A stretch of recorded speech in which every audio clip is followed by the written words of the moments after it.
ॐ भूर्भुवः स्वः तत्सवितुर्वरेण्यं भर्गो देवस्य धीमहि धियो यो नः प्रचोदयात्। ॐ शान्ति शान्ति शान्तिः। Namaskar, my dear friends. Already I have made 6 videos on Talks by Ramana Maharishi. This is the 7th video. This video will start with talk number 122, that is 1st January 1936. Talk number 122. A crowd had gathered here during Christmas. Devotee, how to attain unity consciousness. Maharishi, being unity consciousness, how to attain it? Your question is its own answer. Devotee, what is Atma, self, Anatma, non-self, and Paramatma, supreme self?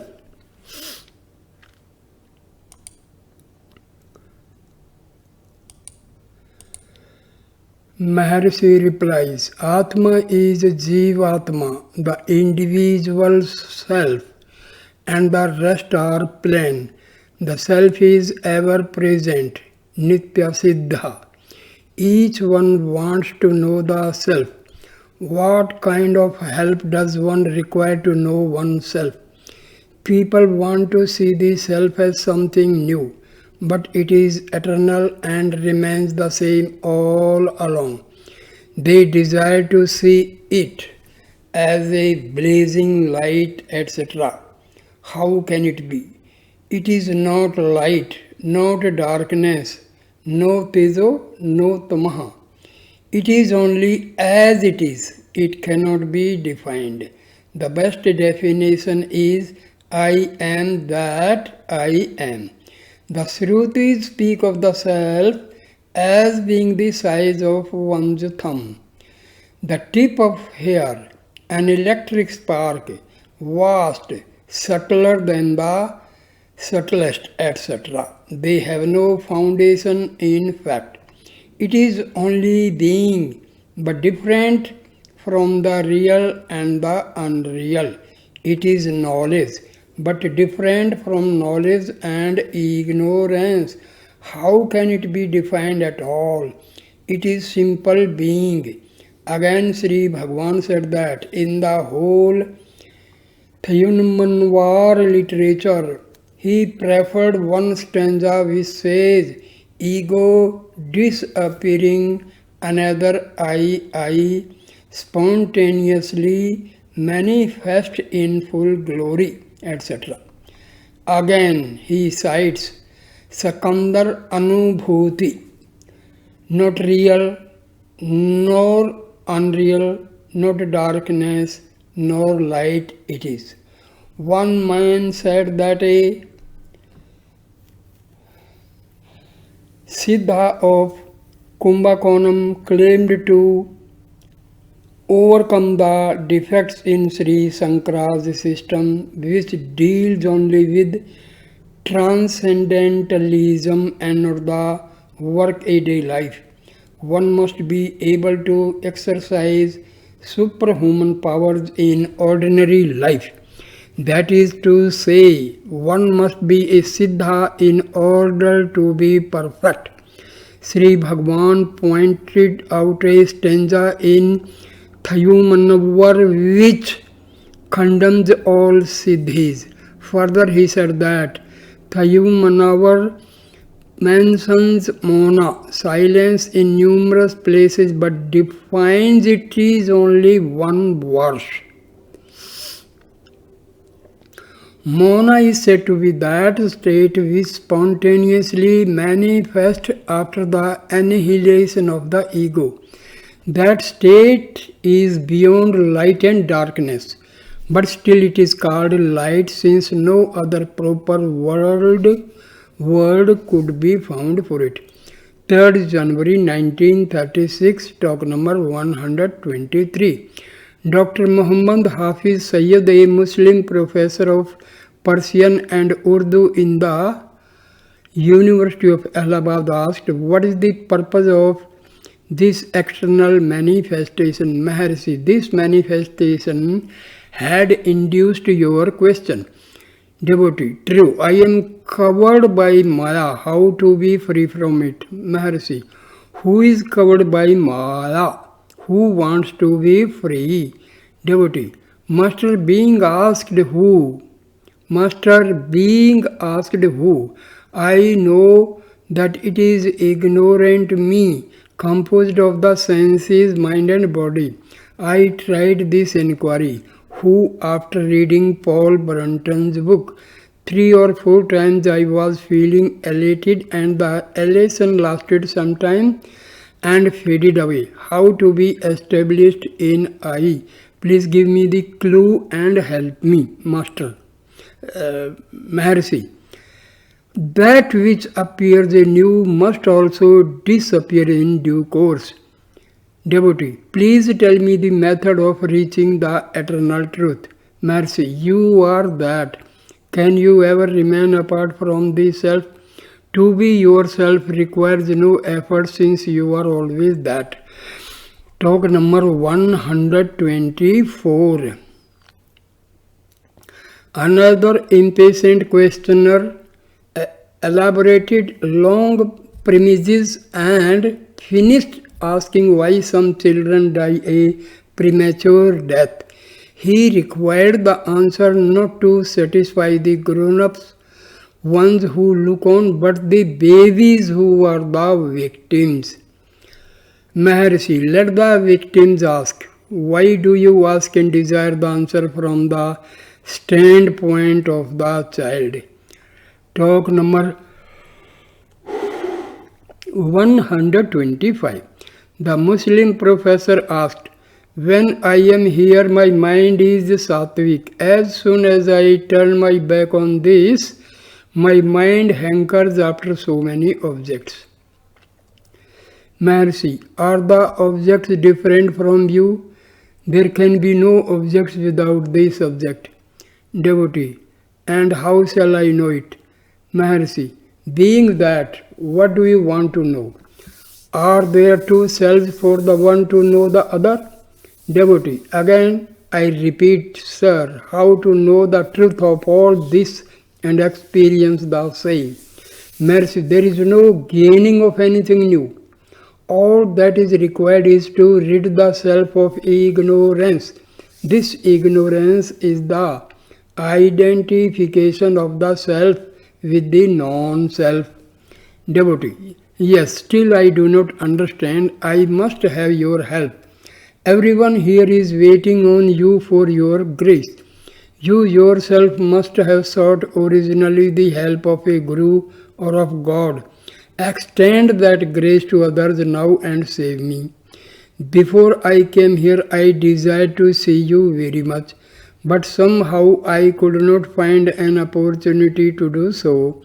In Bangalore, I made up my mind to return to my place. I met Mr. Friedman and others who sent me here. You have dragged me here. My case is like Paul Brunton's in Bombay, when he was dragged here having cancelled his passage home. I hesitated at first on arrival. I wondered if I would be permitted to approach you and converse with you.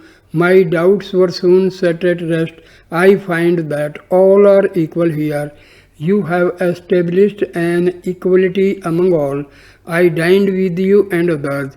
If I should say so to my people in UP, they would not believe it. The Brahmins would not drink water with me, nor chew pan with me, but here you have taken me and others like me in your fold. Though Gandhi is striving hard, he cannot bring about such a state of affairs in the country. I am very happy in your presence. I regard you as God. I consider Sri Krishna to be true God because he has said, whomsoever one may worship, the worshipper worship me only and I save him. Whereas all others have said salvation is through me, meaning himself only. Krishna alone is so broad-minded and has spoken like God. You observe the same kind of equality. Talk number 126. Dr. Syed again asked, should anyone desirous of spiritual progress take to action or renunciation, Parvirti Marga or Nirvirti Marga? Mercy, do you go out of the self? What is meant by giving up? An American engineer asked about Satsanga, association with sages. Maharshi, Sat is within us. Devotee, in the book Who Am I, you have said the heart is the seat of the mind. Is it so? Maharshi, the mind is Atma. Devotee, is it Atma itself or its projection? Maharshi, the same. Devotee, the Westerners look on the mind as the highest principle, whereas the Easterners think the contrary. Why? Mercy, where psychology ends, there philosophy begins. This is experience. The mind is born, we see it. Even without the mind, we exist. There is everyone's experience to prove it.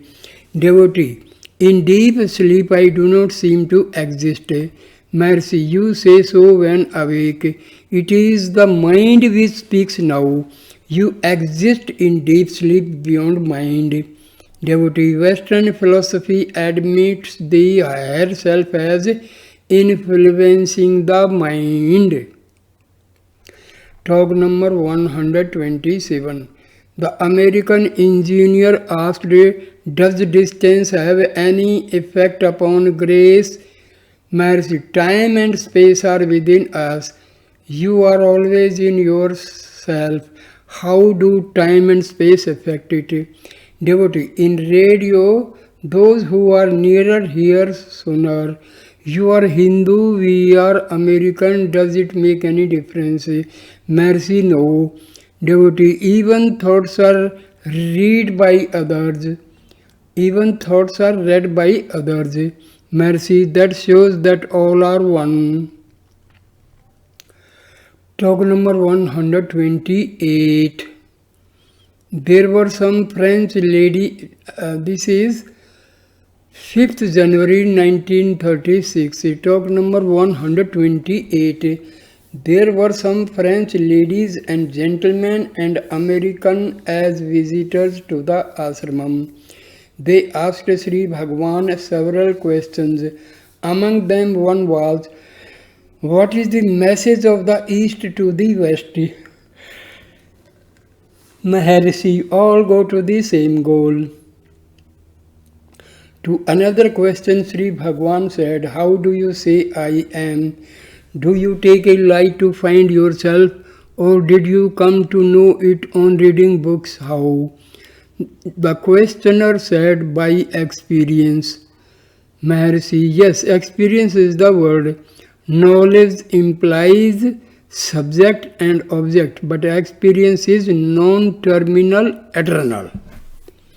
6th January 1936, talk number 129. An elderly gentleman, formerly a co-worker with B.V. Narasimha Swami and author of some Visishta Advaita work, visited the place for the first time. He asked about rebirth, if it is possible for the linga sarira, subtle body, to get dissolved and be reborn into years after death. Mercy, yes, surely not only can one be reborn, one may be 20 or 40 or even 70 years old in the new body, though only 2 years after death. Sri Bhagwan cited Leela's story from Yoga Vasishta.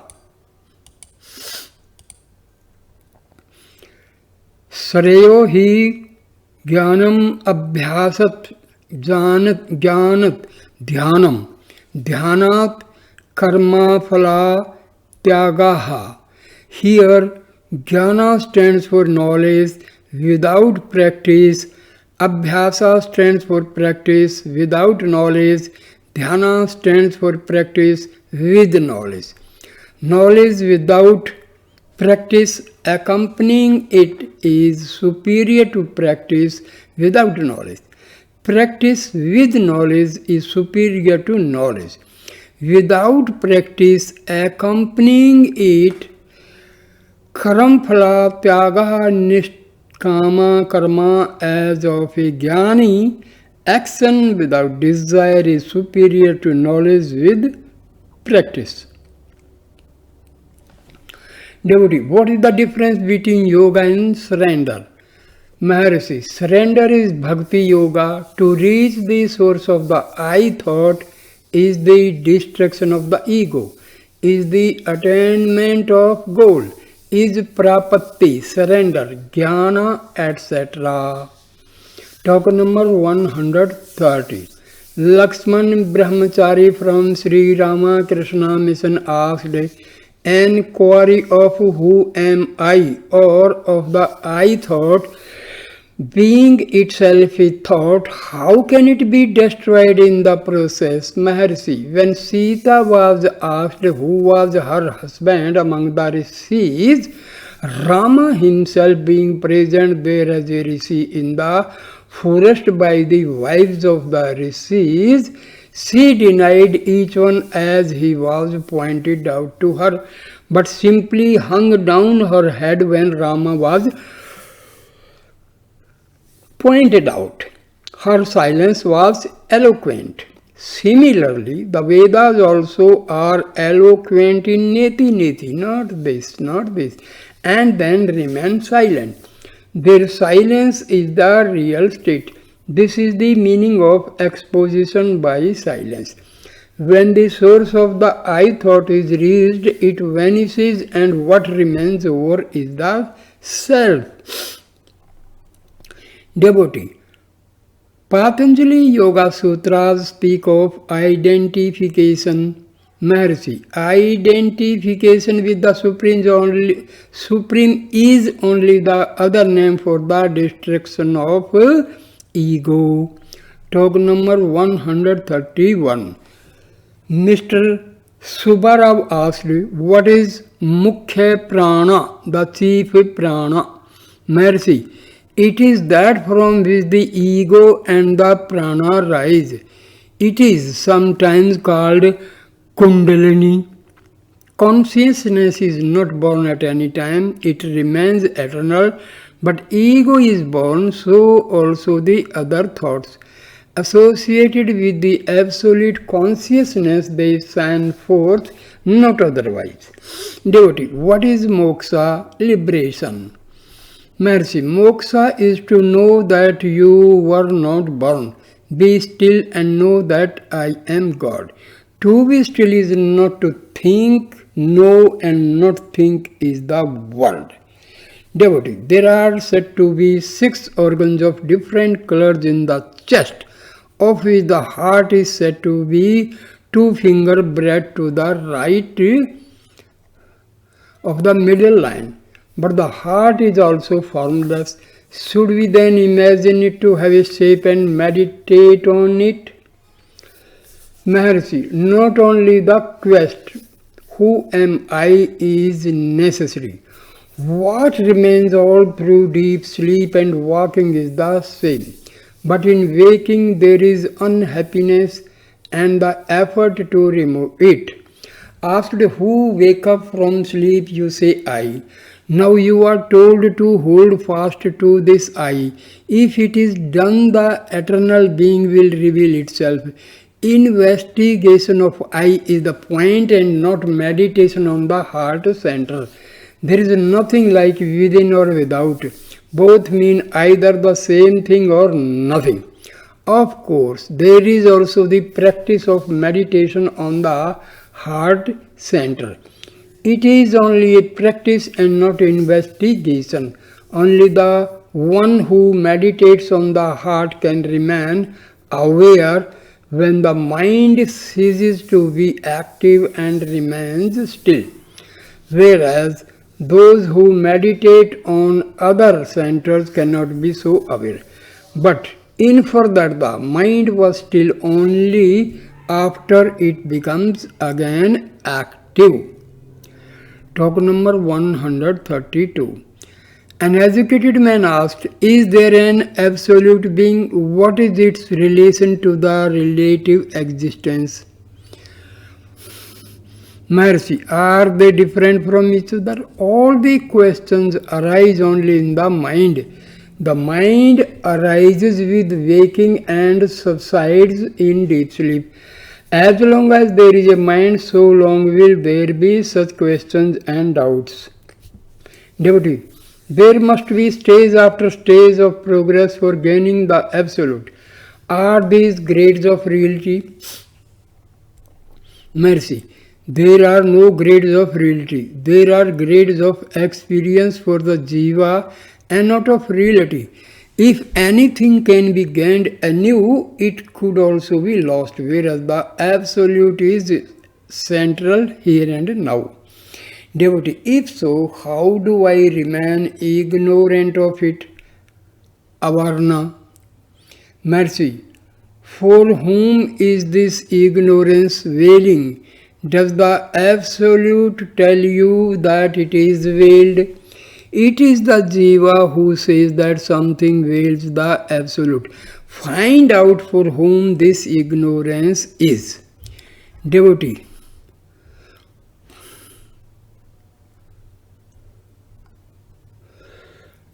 why is there imperfection in perfection?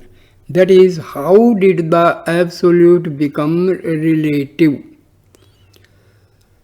Maharishi, for whom is this relativity? For whom is this imperfection? The Absolute is not imperfect and cannot ask. The insentient cannot ask the question. Between the two, something has risen up which raises those questions and which fills this doubt. Who is it? Is it the one who has now arisen, or is it the one who is eternal? Being perfect, why do you feel yourself imperfect? Such is the teaching of all the religions. Whatever may be the experiences, the experiencer is one and the same. I is Purna, perfection. There is no diversity in sleep that indicates perfection. Devotee, being perfect, why do I not feel it? Mercy, nor is imperfection felt in deep sleep. The I in sleep being perfect, why does the asking I feel imperfect? Because the one who feels imperfect is a spurious offshoot, a differentiation from the infinite, a segregation from God. Devotee, I am the same in all the three states. Did this ego submerge me, or did I entangle myself into it? Maharishi, did anything come up without you? Devotee, I am always the same. Maharishi, because you see it, this appears to have come up. Did you feel this difficulty in deep sleep? What is new now? Devotee, the senses and the mind. Maharishi, why say this? Who says this? Is it the sleeper? If so, he should have raised the question in deep sleep also. The sleeper has been lost hold of. Some spurious offshoot has differentiated himself and speaks now. Can anything new appear without that which is eternal and perfect? This kind of dispute is between eternal.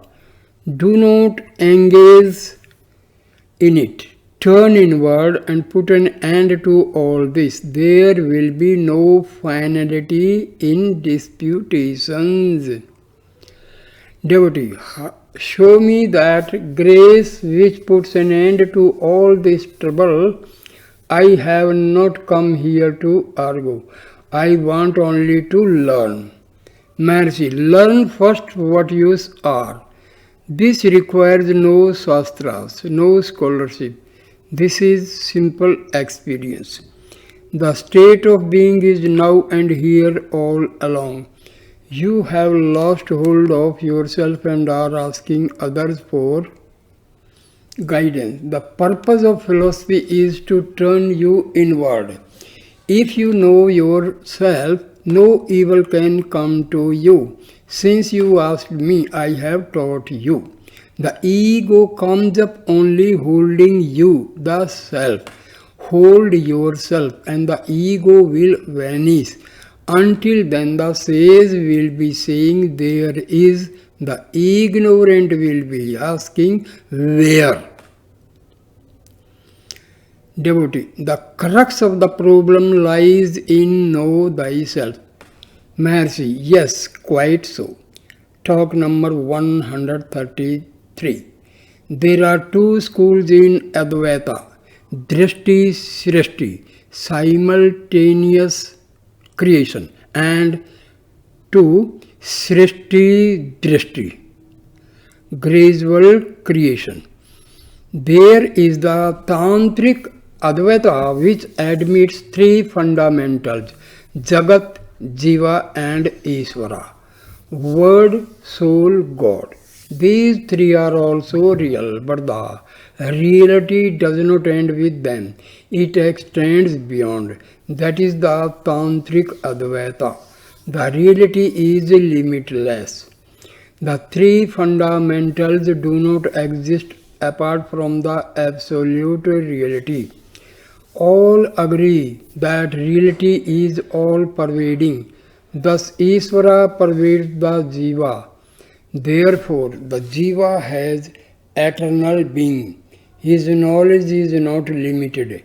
Limited knowledge is only imagined by him. In truth, his is infinite knowledge. Its limit is silence. This truth was revealed by Dakshinamurti. For those who still perceive these three fundamentals, they are said to be realities. They are concomitant with the ego. True, the images of gods are described in great detail. Such description points only to the final reality. Otherwise, why is the spatial significance of each detail also given? Think. The image is only a symbol. Only that which lies beyond name and form is reality. Seva Siddhanta and Vedanta have the common aim of the same truth. Otherwise, how could Sri Shankaracharya, the greatest exponent of Advaita, sing praises of God? Obviously, he did so knowingly. The questioner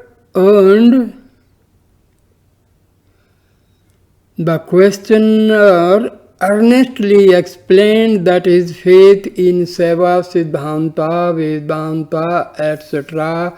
was shaken after reading Bahyak literature. Please save me, he said. Mercy, know the self which is here and now, you will be steady and not waver. Devotee, the Bahyast read others' minds. Mercy, yes, that is possible. Your thoughts were read by another.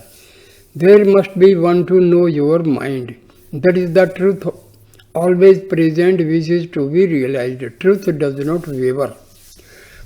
Devotee, show me grace. Mercy, grace always is and is not given. Why do you consider the pros and cons of Baha'u'llah or others being incarnations or otherwise? Know thyself, regard everything as truth, regard him also as the truth. Can he exist besides truth? Your belief may change but not truth. Devotee, show me the truth of Siddhanta, etc. Maharshi, follow their instructions, and then, if you have doubts, you may ask. Adherence to those instructions will take you only to Mona. Differences are perceived in external objects only. If you follow their instructions, all differences will be lost. No one but the son of a king can be called a prince. So also only that which is perfect is called perfection. One should not be content with the mere discipleship, initiation, ceremony of surrender, etc. These are external phenomena. Never forget the truth underlying all phenomena. Devotee, what is the significance of the silence of Dakshinamurti? Mercy. Many are the explanations given by scholars and sages. Have it any way you please. 14th January 1936, talk number 134. A question about the heart was raised. Sri Bhagwan said that one should seek the self and realize it. The heart will play its part automatically. The seat of realization is the heart. It cannot be said to be either in or out. Devotee, did Bhagwan feel the heart as the point of realization in his first or early experience? Mercy, I began to use the word after seeing literature on the subject. I correlated it with my experience. Talk 15th January 1936. Talk number 135. Three European ladies from the Theosophical Conference came here and asked, is the whole scheme, the plan really good, or is it in the nature of an error, a mistake of which we have to make the best? Mercy, the plan is indeed good. The error is on our part. When we correct it in ourselves, the whole scheme becomes all right. Devotee, have you any formula to teach us how to bring it about through a remembrance of what we do during sleep? Mercy, no formula is needed. Everyone has the experience that he slept happily and know nothing then. Nothing else was experienced. Devotee, the answer does not satisfy me. We wander in the astral plane in our sleep, but we do not remember it. Mercy, the astral plane is concerned with dreams, not with deep sleep. Devotee, what do you consider to be the cause of world suffering, and how can we help to change it? As individuals, B, collectively. Mercy, realize the real self. It is all that is necessary. Devotee, can we hasten our illumination for greater service, and how? Mercy, as we are not able to help ourselves, so we have to surrender ourselves to the Supreme completely. Then He who will take care of us as well as the world.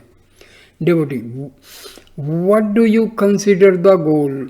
Mercy, self-realization. Devotee, is there any way to meet the appointed Guru for each? Mercy, intense meditation brings it about. Talk number 136. Dr. G.H. Mies, a young Dutchman, was here for a few days. He asked Sri Bhagwan, I have an impression that in deep sleep I have something akin to Samadhi. Is it so? Maharishi, It is the waking I that asks the question, not the I in sleep. If you attain the state of wakeful sleep, which is the same as samadhi, while still awakened, doubts will not rise. Samadhi is one's natural state. It is the undercurrent in all the three states. That is, I is not in those states, but these states are in it. If we get samadhi in our waking state, that will persist in deep sleep also. The distinction between consciousness and unconsciousness belongs to the realm of mind, which is transcended by the state of the real self. Devotee, is the Buddhist view that there is no continuous entity answering to the ideas of the individual soul correct or not? Is this consistent with the Hindu notion of a reincarnating ego? Is the soul continuous entity which reincarnates again and again according to the Hindu doctrine, or is it mere mass of mental tendencies, sanskaras, maharshi? The real self is continuous and unaffected. The reincarnating ego belongs to the lower plane, namely thought. It is transcended by self-realization. Reincarnations are due to a spurious offshoot. Therefore, it is denied by the Buddhist. The present state is due to a mixing up of the chitta, sentient, with jada, insentient. So here I stop this video. Thank you, my dear friends, watching this video with patience. Please like, comment and share the video and subscribe my channel. Thanks a lot, my dear friends. Namaskar.